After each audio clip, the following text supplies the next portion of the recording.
जय हिंद एवरीवन, स्वागत है आपका हमारे इस चैनल जिसका नाम है गवर्नमेंट एग्जाम्स फंडा। सीडीएस और सीएपीएफ के लिए करंट अफेयर्स की सीरीज चल रही है। आज इसका रहेगा पार्ट 8। अगर आपने इससे पहले के पार्ट्स नहीं देखे तो आप प्लेलिस्ट में जाकर देख सकते हैं। इसके अलावा सीडीएस और सीएपीएफ के बैचेस चल रहे हैं। एफकेट जीके की ई बुक अवेलेबल है। अगर आपने ज्वाइन करना हो तो नीचे जो व्हाट्सएप नंबर दिया है इस पे कॉन्टैक्ट करके आप ज्वाइन कर सकते हैं। मैं आपको बता देता हूं कि ये जो एफकेट जीके की ई बुक है बहुत ही अच्छे से डिज़ाइन की गई है और इसके बाहर से क्वेश्चन आने की प्रोबेबिलिटी बिल्कुल भी नहीं है और ये मार्केट की बेस्ट जीके की ई बुक है एफकेट के लिए। तो चलिए बिना देर के करते हैं शुरू।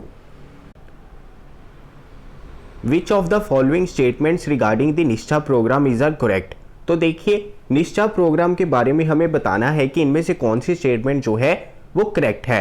सबसे पहले देखिए ये है क्या, निष्ठा प्रोग्राम का क्या इनिशिएटिव था। देखिए इनका मेन फोकस है क्वालिटी ऑफ स्कूल एजुकेशन, यानी कि स्कूल एजुकेशन की क्वालिटी को बढ़ाना किस तरह से, थ्रू इंटीग्रेटेड टीचर ट्रेनिंग, यानी कि जो हमारे टीचर्स हैं, प्रिंसिपल है और बाकी स्टाफ है जो एजुकेशन की क्वालिटी को बढ़ा सकते हैं उनको ट्रेन करना, ताकि वो आगे बच्चों को उसी अकॉर्डिंग ट्रेन कर सके जिससे जो क्वालिटी ऑफ स्कूल एजुकेशन है वो बढ़ेगी। तो पहली स्टेटमेंट है बिल्कुल ठीक। दूसरा, it is a central sector scheme. नहीं, ये सेंट्रल स्पॉन्सर स्कीम है, सेंट्रल स्पॉन्सर्ड स्कीम। अब देखिए दोनों में फर्क क्या है। जो सेंट्रल सेक्टर स्कीम होती है वो सेंटर डायरेक्टली जो है इंप्लीमेंट करता है और फंड भी लगभग सारा जो है वो सेंटर ही प्रोवाइड करता है। लेकिन जो सेंट्रल स्पॉन्सर्ड स्कीम्स होती हैं उसमें सेंटर गवर्नमेंट का कुछ हिस्सा होता है, यानी कि वो इंप्लीमेंट स्टेट करती है लेकिन सेंट्रल गवर्नमेंट कुछ फंडिंग उसमें कर देती है। वो किसी भी रेशो में हो सकती है, 60-40, 70-30, 80-20। तो ये क्या है, क्या ये सेंट्रल सेक्टर स्कीम है? नहीं, ये सेंट्रल स्पॉन्सर्ड स्कीम है, सेंट्रल सेक्टर स्कीम नहीं है। पहली स्टेटमेंट है ठीक, दूसरी है गलत। तीसरा, क्या न्यू दिल्ली जो है पहली स्टेट बनी जिसने निष्ठा प्रोग्राम को ऑनलाइन मोड में जो है शुरू किया? नहीं, इसको ऑनलाइन मोड में शुरू करने वाली पहली स्टेट है आंध्र प्रदेश। कोविड के चलते इसे इंप्लीमेंट करना मुश्किल हो रहा था तो आंध्र प्रदेश पहली स्टेट बनी है जिसने इस प्रोग्राम को ऑनलाइन शुरू किया। पहली स्टेटमेंट थी ठीक, दूसरी है गलत, तीसरी है गलत। आंसर होगा ऑप्शन ए। तो चलिए चलते हैं आगे। Which of the following statements regarding the Indian Council of Agricultural Research are correct. तो देखिए, it is an autonomous organisation under the Department of Agricultural Research and Education. बिल्कुल सही है, Department of Agricultural Research and Education के under ही ये काम करती है, जो अल्टीमेटली हैंडल करती है हमारी मिनिस्ट्री ऑफ एग्रीकल्चर। दूसरी चीज़, आईसीएआर का अभी फाउंडेशन डे सेलिब्रेट हुआ था, इसकी वजह से ये क्वेश्चन लिया गया है। आगे, it is leading institution for agricultural research education and extension in the country. नहीं, ये स्टेटमेंट है गलत, क्योंकि अगर लीडिंग इंस्टीट्यूशन की बात करें ना तो वो आईसीएआर नहीं है, वो है हमारा Indian agriculture research institute. Indian agriculture research institute. आपने मुझे ये बताना है इनके हेडक्वार्टर कहाँ पर है, नीचे कमेंट बॉक्स में। तो यानी कि इसकी अगर बात करें तो पहली स्टेटमेंट है ठीक, दूसरी है गलत। तीसरा, it setups farmers innovation fund to upscale innovation by farmers. बिल्कुल सही है, फार्मर्स को फंड प्रोवाइड करवाया जाता है ताकि वो नई नई टेक्निक्स जो है इंप्लीमेंट कर सके और फार्मिंग में आगे बढ़ सके। और ये सेटअप कौन करता है? आईसीएआर। तो तीसरी स्टेटमेंट है सही, पहली और तीसरी है सही, दूसरी है गलत। आंसर होगा ऑप्शन बी 1 और 3 ओनली। तो चलिए चलते हैं आगे। With reference to Gangetic dolphins consider the following statements. तो देखिए, जो गंगेटिक डॉल्फिन्स हैं उनका नंबर रिसेंटली चंबल रिवर की एक रिपोर्ट आई थी, तो चंबल रिवर में उनका नंबर रिसेंटली कम हो रहा है, तो इसकी वजह से गंगेटिक डॉल्फिन्स न्यूज़ में रहे। पहली चीज़ मैं आपको क्लियर कर दूं कि गंगेटिक डॉल्फिन्स जो है इनको फ्रेश वाटर चाहिए होता है सर्वाइव करने के लिए। ये एक तरह की फ्रेश वाटर स्पीसीज़ हैं। अब it is the only fresh water species of dolphin in the world? नहीं, ये एक लौती fresh water species of dolphin in the world नहीं है। टोटल वर्ल्ड में इस तरह की 4 स्पीसीज हैं, जिनमें से एक इंडिया में पाई जाती है, एक चाइना में, एक अमेरिका में और एक पाकिस्तान में। तो ये चीज़ याद रखना कि ये ओनली फ्रेश वाटर स्पीसीज नहीं है, दुनिया में 4 तरह की फ्रेश वाटर डॉल्फिन की स्पीसीज पाई जाती हैं।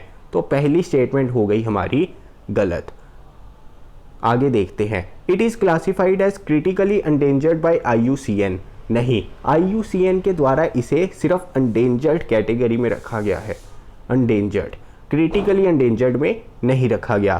तो पहली स्टेटमेंट भी है गलत, दूसरी भी है गलत। इन्होंने पूछा है कौन सी स्टेटमेंट है सही, आंसर होगा ऑप्शन डी, नाइदर 1 नॉर 2। तो चलिए चलते हैं आगे। एक्सेलरेट विज्ञान स्कीम, तो देखिए ये जो लॉन्च की है, ये लॉन्च की है science and engineering research board ने। इम्पॉर्टेंट है, ऑब्जेक्टिव क्या है, इस वजह से ये जो लॉन्च की गई है ताकि साइंटिफिक रिसर्च को इंडिया में बढ़ावा मिल सके और साइंटिफिक मैन पावर को इंक्रीज़ किया जा सके, और जो हमारे PhD और रिसर्च में लगे रहते हैं उनको इनकरेज किया जा सके और उनके पोटेंशियल को बढ़ावा दिया जा सके, जिसकी वजह से साइंटिफिक डेवलपमेंट जो इंडिया की है उसे एक्सेलरेट किया जा सके। इसी वजह से इसका नाम है एक्सेलरेट विज्ञान स्कीम। लॉन्च किसने की? Scientific and engineering research board ने, और ये एक स्टैट्यूटरी बॉडी है। इंपॉर्टेंट है, याद रखना। चलिए चलते हैं आगे। International day against drug abuse and illicit trafficking 2020। तो देखिए ये ऑब्जर्व किया जाता है हमारा 26 जून को हर साल, 26 जून को। इस बार इसका थीम क्या था? थीम था better knowledge for better care. Important है, स्टार मार्क कर लीजिए। 1989 से लगातार हर साल 26 जून को इसे ऑब्जर्व किया जाता है। आपको पता है CDS और CAPF में डेज और थीम्स आते हैं, और जो न्यूज़ में रहते हैं इंपॉर्टेंट वही आते हैं। थीम याद रखना, better knowledge for better care. तो चलिए चलते हैं आगे। Recently, the Comet C 2020 F3 Neowise made its closest approach to Earth. In this context, consider the following statements. तो देखिए कॉमेट न्यूवाइज जो है 22 जुलाई को अर्थ के सबसे करीब आ गया था। तो अब हम देखेंगे कि कॉमेट के बारे में स्टेटमेंट्स जो हमें पता होनी चाहिए। Comets are rocky objects that orbit the sun generating a tail of dust. क्या वो रॉकी ऑब्जेक्ट्स हैं? नहीं, ये जो है रॉकी ऑब्जेक्ट्स नहीं होते। जो हमारे एस्टेरॉइड्स होते हैं वो रॉकी ऑब्जेक्ट्स होते हैं।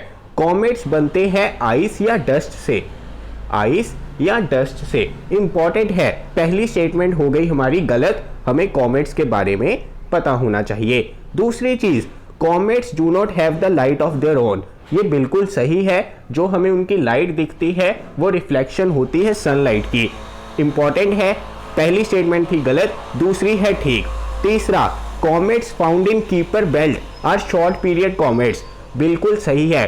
देखिए कीपर बेल्ट में जितने भी कॉमेट्स मिलते हैं ना, और मैं आपको बता दूं कि कीपर बेल्ट जो है इसे कॉमेट रिच एरिया कहा जाता है सोलर सिस्टम का। कॉमेट रिच एरिया इंपॉर्टेंट है, याद रखना। इसकी बाउंड्री शुरू होती है नेपच्यून के ऑर्बिट से, नेपच्यून के ऑर्बिट से। दूसरी चीज, शॉर्ट पीरियड कॉमेट्स होते हैं जिनकी रेवोल्यूशन 200 ईयर से कम की होती है। यह भी इंपॉर्टेंट है, याद रखना। पहली स्टेटमेंट हमारी थी गलत, दूसरी है ठीक, तीसरी है ठीक। आंसर होगा ऑप्शन सी 2 और 3। तो चलिए चलते हैं आगे। इसके ऊपर हमने पहले भी बात की है। मैटरनल मोर्टेलिटी रेट की रिपोर्ट आई थी जो पब्लिश की थी सैंपल रजिस्ट्रेशन सर्वे ने। इंपॉर्टेंट है, मैटरनल मोर्टेलिटी रेट है 113 इंडिया का, पहले से काफ़ी हुआ है कम, और इसकी गिनती होती है पर 1 लाख, पर 1 लाख। इंपॉर्टेंट है, याद रखना।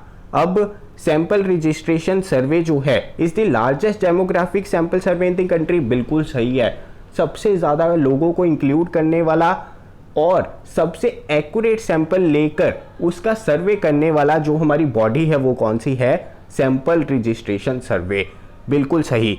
दूसरा, जो सैंपल रजिस्ट्रेशन सर्वे है कंडक्ट कौन करवाता है? तो देखिए Ministry of Home Affairs conduct करवाती है through Office of Registrar General. ये भी स्टेटमेंट है ठीक। तीसरा, to count the maternal mortality rate only the death of a women during pregnancy is considered. नहीं, ऐसा नहीं होता है कि सिर्फ प्रेगनेंसी के दौरान अगर मृत्यु होती है तो सिर्फ उसे काउंट नहीं किया जाता, प्लस टर्मिनेशन ऑफ प्रेगनेंसी के 42 डेज के अंदर भी अगर डेथ हो जाती है तो उसे भी मैटरनल मोर्टेलिटी रेट में काउंट किया जाता है। ये डेफिनेशन बहुत ज़्यादा इंपॉर्टेंट है, याद रखना, दोबारा से मैं आपको बता रहा हूँ। तो पहली स्टेटमेंट है ठीक, दूसरी है ठीक, तीसरी है गलत। आंसर होगा विच of the above statement is incorrect. तो यहाँ पे इनकरेक्ट पूछा है, आंसर होगा ऑप्शन डी 3 ओनली। तो चलिए आज के लिए मैं विराम लेता हूँ, जल्दी मिलूंगा अपनी अगली वीडियो के साथ। तब तक के लिए चैनल को सब्सक्राइब कर दीजिए और नोटिफिकेशन बेल पर क्लिक कर देना ताकि सारी नोटिफिकेशंस आप तक जल्द से जल्द आ सके। तो चलिए, जय हिंद।